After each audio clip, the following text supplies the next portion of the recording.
Imagine opening your mailbox to find a notice that your property taxes have just skyrocketed by an unbelievable 440%. Sounds like a nightmare, right? Well, for many, this is the reality.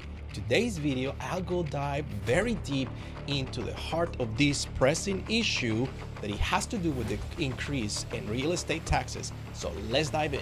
Property taxes are up for many of us, but the I-Team is looking into one case where a family says their modest apartment complex could go bankrupt. That's because they're faced with a 440% increase in property taxes. I recently came across this article from moco360.com that it says some Montgomery Village residents received this letter saying that there was a 25% increase from their assessment from the year 2021. So that is shocking for so many people just to know that. And in average, assessments are up about 23% in general here across the state of Maryland. So we need to look into why assessments are going up. And remember, let's just go back to the principles that your mortgage payment, you were told when you got your 30-year fixed financing that your mortgage payment will never go up.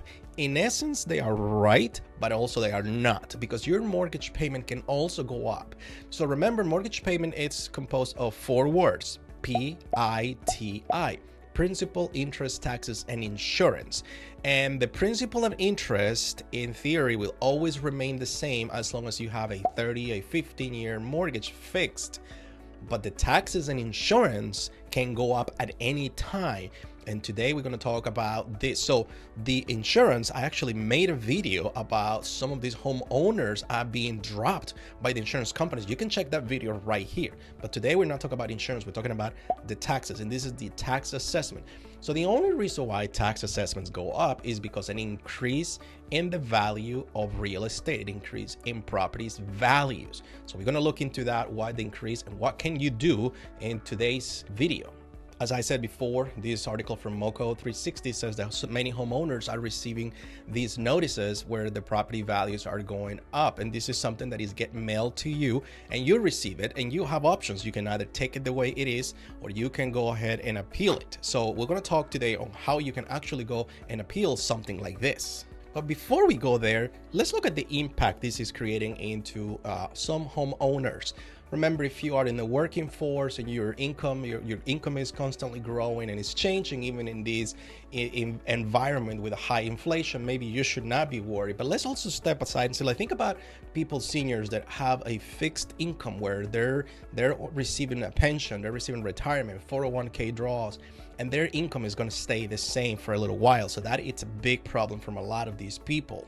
So this search, it's very challenging for many people. So remember, if you bought a house before 2020, maybe it's not a big problem for you because you have a low interest rate and you bought a house with prices were very significantly lower than what they are.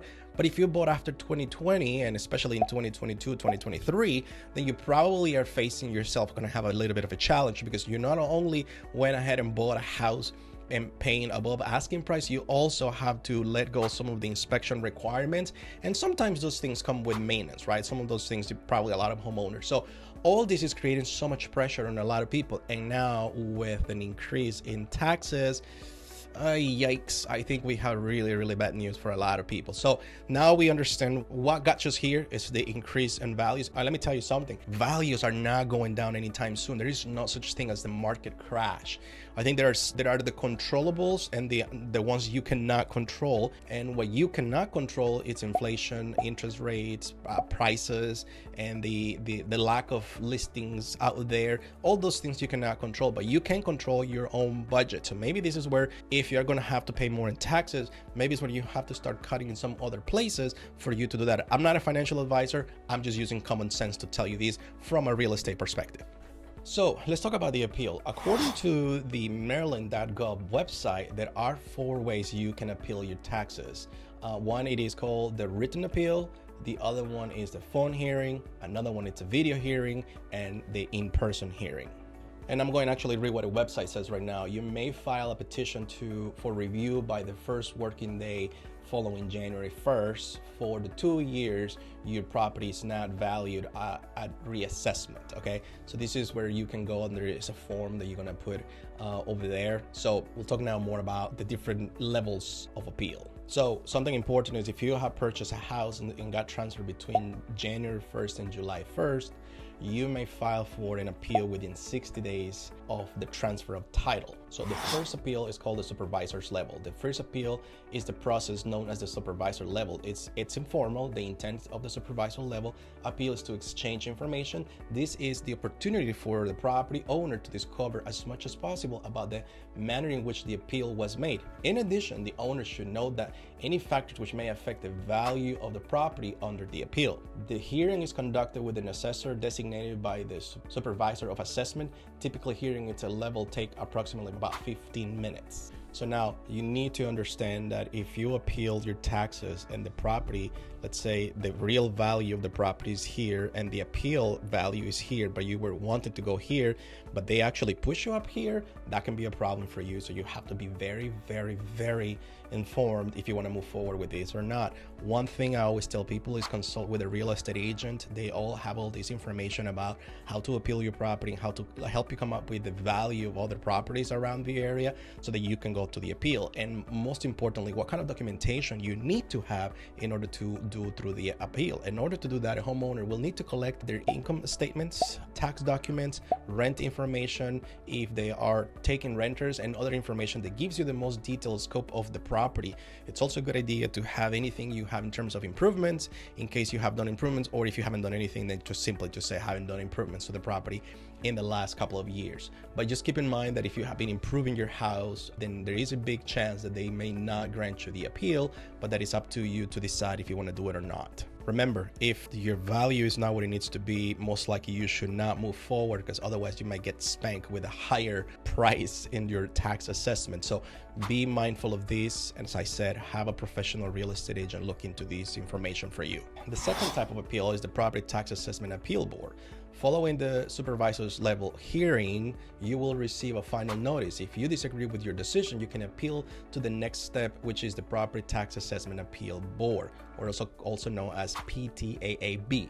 This appeal must be filed within 30 days from the date of the final notice you receive as a result of the supervisor's level hearing. So we need to figure out when all these things are going to happen to make sure that you have your right thing. And this is kind of like a courtroom. I think you're going to be sworn in to make sure that the information you're providing is to the best of your knowledge, but also at the same time you got to make mindful that all these things are going to happen. And now we go to the third appeal. If you're dissatisfied with the decision made by the Property Tax Assessment Appeals Board, you have the option to file an appeal to the Maryland Tax Court, also known as MTC, within 30 days of the date of the PTAAB order. The Maryland Tax Court is an independent body appointed by the governor. Although the processing are more formal than the first two levels, it is still considered to be an informal administrative hearing. You must be present at the Maryland Tax Court appeal, no written hearings. There are no fees for filing an appeal to this level.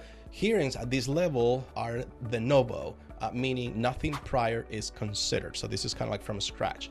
So with all this in mind, now you have all the tools to do all the things that you need to go and file an appeal. Now, if none of these things work, I suggest you need to seek legal advice with a real estate attorney that can actually guide you through this process, or a real estate agent that can connect you with someone that can help you go back and fight this.